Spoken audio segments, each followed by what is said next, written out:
भाई आज लिफ्ट मधातच बंद पडली आणि मला माझ्या पोटातल्या 3 चपात्या आठवल्या.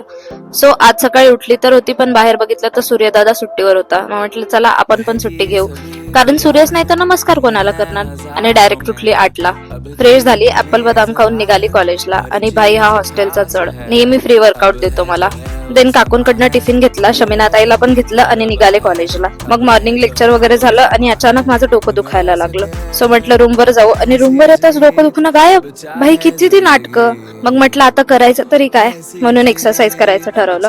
आवळा पाणी पिली, एक्सरसाइज केली आणि बसले रील्स बघत. मग म्हटलं चला फ्रेश होऊ, मस्त जेवण करू आणि अजून टाइमपास न करता कॉलेजला जाऊ चुपचाप.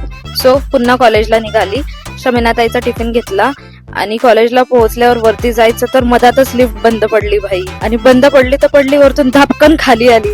लिटरली एका सेकंडला असं वाटलं पोटातल्या 3 चपात्या बाहेर येणार. पण देवाची कृपा, लिफ्ट चालू झाली आणि जीवात जीव आला. देन शेवटी लेक्चर्स वगैरे झाले आणि अप्पे खाऊन डे एंड केला. Full struggle, full drama. Bye bye.